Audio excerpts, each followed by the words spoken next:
ازاں ہوں میں شہیدوں کی ازاں ہوں میں مجاہد کی ہوں شمشیر میں درتی ہوں شہیدوں کی مجھے کہتے ہیں کشمیر۔ عزین محفل یہ جنت نظیر کشمیر ہے، یہاں پر پھول کھلتے ہیں، میں دیکھتا ہوں کہ آسمانوں نے یہاں پر رنگ بکھیرا ہے، یہاں مسکراہٹوں کا بسیرا ہے، مگر منظر بدلتا ہے۔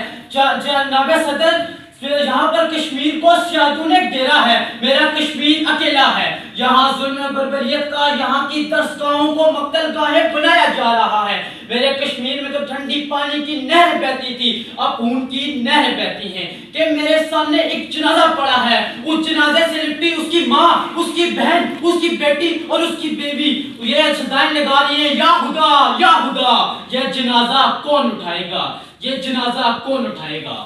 تو اس ظلم کی گٹاؤں سے کرن پھوٹتی ہے کہ نوجوان سب سلالی پرچم تامے کلمے کی صدائیں بلند کرتے ہیں، کیونکہ انہیں ہے یہ مان کشمیر بنے گا پاکستان، کیونکہ ظلم پھر ظلم ہے، بڑھتا ہے تو مٹ جاتا ہے، ظلم پھر ظلم ہے، بڑھتا ہے تو مٹ جاتا ہے۔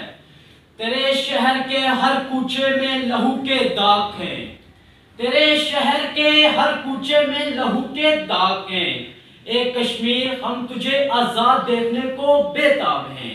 صدر علی وقار میں کیسے جہاں میں آپ بسا ہوں کہ جہاں ایک طرف فلسطین اور دوسری طرف کشمیر جیسی جنت کو کافروں نے جہنم بنا رکھا ہے۔ عزم محفل ذرا رکیے، ظلم وہ لاوا ہے جو اپنی حدود کو عبور کرے تو پھٹ پڑتا ہے اور وقت کے سارے فرعونوں کو نوچ لیتا ہے۔ ارے کہہ دو اس ظلم کو اپنی اوقات پہ رہنا سیکھ لے، نہیں تو سر کاٹ کے غیار پر لٹکا دیں گے۔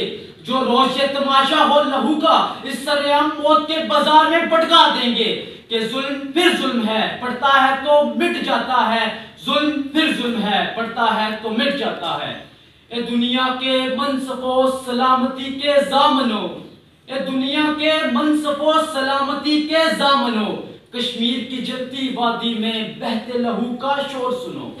عزم محفل کفر کی چادر میں لپٹا ہوا یہ بھارتی سامراج ہے جس نے وادی رنگ و نور کو لہو رنگ میں تبدیل کر دیا ہے، مظلوم انسانوں کے کہکوں کو اذیت ناک راہوں میں تبدیل کر دیا ہے۔ معزز ساتھیوں، اس کا صرف ایک ہی حل ہے کہ ہم کشمیر بھائیوں کے شانہ بشانہ کھڑے ہو کر ان کا ساتھ دیں، مل کر نعرہ لگائیں، ہو کے رہے گا کشمیر آزاد، ہو کے رہے گا کشمیر آزاد۔ میں اپنے تقریر کا اختتام اس شعر سے کروں گا، عشق و آزادی بہار زیست کا سما ہے۔